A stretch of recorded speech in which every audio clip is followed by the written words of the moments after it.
Chú rể thì rất là run mà cô dâu thì lộc đồ máu rồi bị cao đó quý vị. Chú rể mở ra sân quay đầu tiên ạ.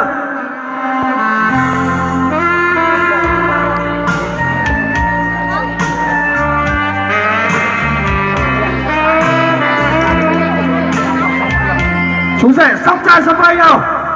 Sóc mạnh nha chú rể ơi. Mạnh nữa lên nào. Sóc bát mồ hôi thì thôi. Đại gia đình họ nhà gái đang ngồi vị trí nào ạ? Thấy chú rể sóc trai xung quanh thì quá tin tưởng rồi. Chú rể sức khỏe quá tuyệt vời đúng không ạ? Sóc mạnh hơn nữa đi.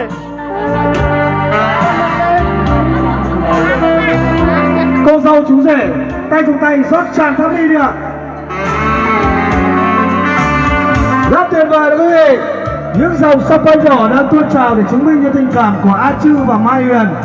Thay mặt cho những người làm chương trình đến từ trung tâm tổ chức sự kiện kế hoạch trọn gói nhà sạp Mạnh Truyền, xin được chúc cho cô dâu và chú rể sẽ trăm năm tình viên mãn, bạc đầu nghĩa phu thê.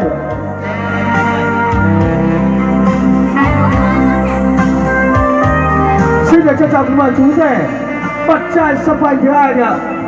Lần này chú rể có kinh nghiệm rồi không ạ? Sóc thật mạnh như là sóc bát mồ hôi thì thôi. Trân trọng kính mời hai bác đại diện cho phái đoàn họ nhà trai ạ. Trở lại sân khấu đi ạ. Chú rể sóc mạnh như nào.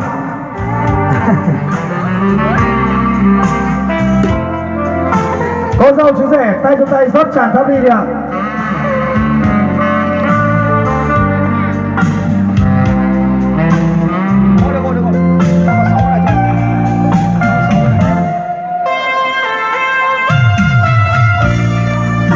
Xin được trân trọng kính mời một bác đại diện nữa của phái đoàn nhà trai ạ. Trở lại sân khấu đi ạ.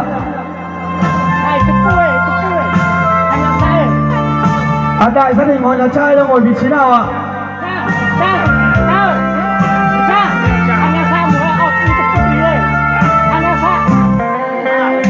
Trân trọng kính mời một vị đại diện cho phái đoàn họ nhà trai trở lại sân khấu đi ạ. Hôm nay là cho nhau phiếu là cho chữ là tôi cho thay lo. Là tôi cho phải cái đây. Còn là tôi thay đây.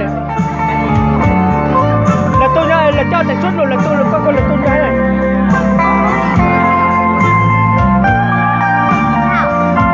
Đại gia đình họ nhà trai đang ngồi vị trí nào ạ?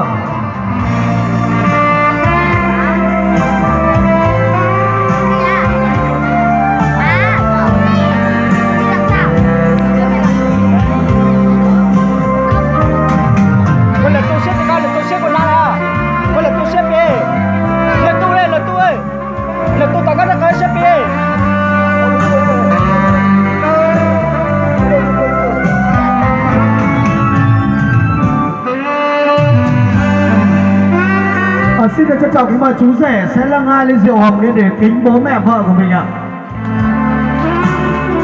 Chú rể rất run quý vị ạ. Bố mẹ vợ đang đứng ở vị trí nào ạ?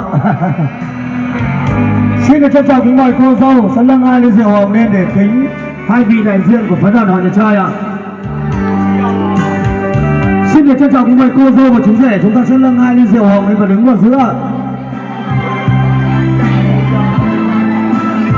Hai em đứng vào giữa nào.